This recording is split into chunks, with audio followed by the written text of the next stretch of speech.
आइए सत्यार्थ प्रकाश के स्वाध्याय हम प्रतिदिन करते हैं और सत्यार्थ प्रकाश में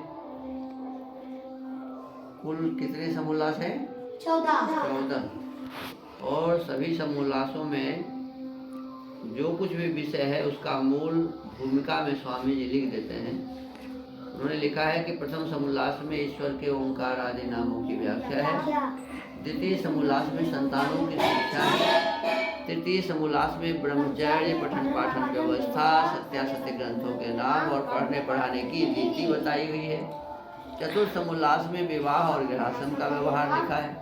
पंचम समोल्लास में वानप्रस्थ और संन्यास आश्रम की विधि है। छठे समोल्लास में राजधर्म के संबंध में लिखा हुआ है। सप्तम समोल्लास में वेदेश्वर विषय। अष्टम समोल्लास में जगत की उत्पत्ति स्थिति और प्रलय। नवम समोल्लास में विद्या अविद्या बंध और मोक्ष की व्याख्या। दसवें समोल्लास में आचार अनाचार और भक्ष्याभक्ति विषय। एकादश समोल्लास में आर्यावर्ती मत मतांतर का खंडन मंडन विषय। द्वादश समोल्लास में चारवाक बौद्ध और जैन मत का विषय। त्रयोदश समोल्लास में ईसाई मत का विषय।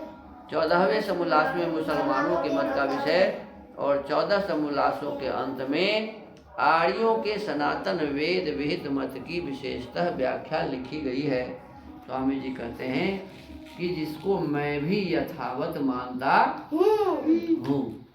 अब प्रथम समोल्लास में हम ये पिछले दिनों में स्वाध्याय किए थे कि प्रयोजन के अनुसार हमें शब्दों का अर्थ निकालना चाहिए। जैसे एक शब्द है सैंधव। क्या है? सैंधव। और सैंधव के अर्थ होते हैं घोड़ा, घोड़ा भी, और सैंधव के अर्थ होते हैं नमक भी। अब मान लो कोई व्यक्ति यात्रा पर जा रहा है और अपने नौकर को बोले कि मरे सैंधव लाओ, तो उसे क्या लाना चाहिए? घोड़ा लाना चाहिए, क्योंकि यात्रा पर जा रहे हैं।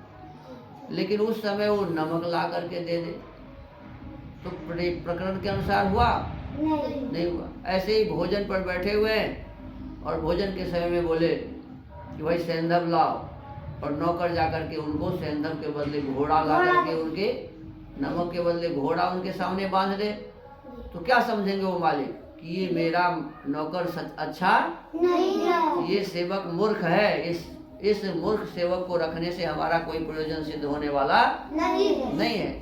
तो इसी प्रकार से हमें प्रयोजन देखना चाहिए कि अभी हो क्या रहा है, और जो चीज़ मांगा जा रहा है उसके कई अर्थ हैं, तो हमें विचार लेना चाहिए कि इस समय इसका क्या अर्थ होगा। तो भोजन समय में सैंधव का अर्थ होगा नमक, और यात्रा समय में सैंधव का अर्थ हो जाएगा घोड़ा। तो इस पर चर्चा किए थे। अब आगे यजुर्वेद के 40वें अध्याय के 17वें मंत्र का स्वामी जी यहाँ वर्णन लिखते हैं। कहते हैं ओम खम ब्रह्म वायुर्नीलमित मतेदम भस्मांतम शरीरम, ये नहीं है। हिरण्मयेन पात्रेण सत्यस्यापिहितं मुखम योषावादित्य पुरुष सोषावहम ओम खम ब्रह्म, ये मंत्र है। 17वां मंत्र है कि वेदों में लिखा हुआ है कि ओम परमेश्वर के ही नाम है। इसका अर्थ क्या होता है कि ओम परमेश्वर के ही नाम है। ओम आदि नाम सार्थक है, जैसे ओम खम अवतित्योम आकाशमिव व्यापकत्वात् खम सर्वेभ्यो बृहत्वात् ब्रह्म। रक्षा करने से ओम परमात्मा का नाम क्यों है? क्योंकि हमारी वो रक्षा कर रहे हैं। जल के द्वारा, वायु के द्वारा, सूर्य के रोशनी के द्वारा, अनेक प्रकार के औषधि वनस्पतियों के द्वारा, अन्न आदि के द्वारा वो परमेश्वर हमारी क्या कर रहे हैं जी? रक्षा कर रहे हैं। इसीलिए उनका नाम क्या है? ओम। क्या नाम है? फिर कहते हैं आकाशवत व्यापक होने से उनका नाम खम है। आकाश देखो कितना, कहाँ जहाँ भी देखो तो वहाँ क्या है? आकाश। तो जैसे आकाश व्यापक है वैसे ही परमात्मा भी सब जगह व्याप्त हैं। संसार में कोई भी ऐसा स्थान नहीं जहाँ परमात्मा नहीं है। जिस प्रकार आकाश सब जगह है, ऐसे ही परमात्मा सब जगह व्यापक है। इसीलिए उनका नाम क्या है? खम। ध्यान दो, परमात्मा का नाम खम क्यों है? क्योंकि वो सब जगह है। कैसे? जैसे आकाश सब जगह है। जिस प्रकार आकाश सब जगह है, वैसे ही परमात्मा भी सब जगह है। इसीलिए उनका क्या नाम है? खम। ओम क्यों नाम है? क्योंकि वो हमारी रक्षा कर रहे हैं। तो रक्षा करने से उनका नाम ओम है। आकाश के समान सब जगह व्यापक होने से उनका नाम खम है। और कहते हैं सबसे बड़ा होने से ईश्वर का नाम ब्रह्म है। ईश्वर से बड़ा दुनिया में कोई नहीं है। तो सबसे बड़ा होने के कारण उनको क्या कहते हैं?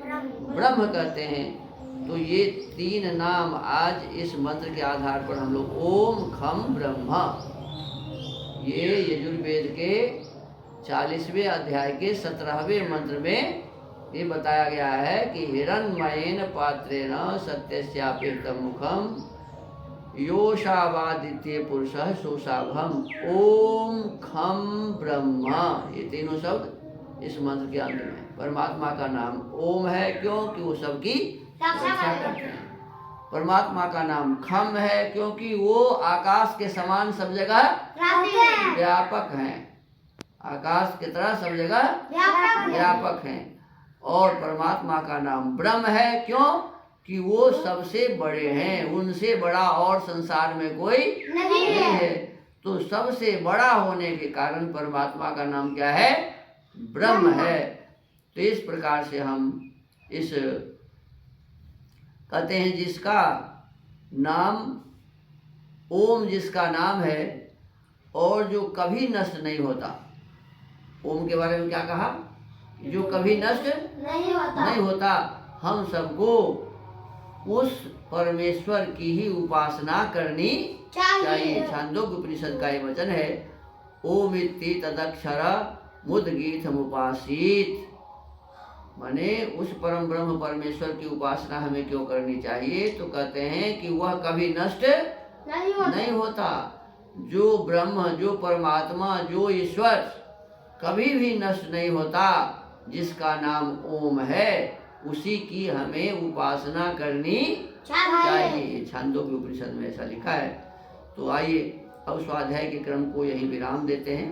अब आगे कल कठोपनिषद से, मांडुक्य उपनिषद से हम वो परमात्मा के संबंध में अध्ययन करेंगे, स्वाध्याय करेंगे। आज के स्वाध्याय को यही विराम। ओम।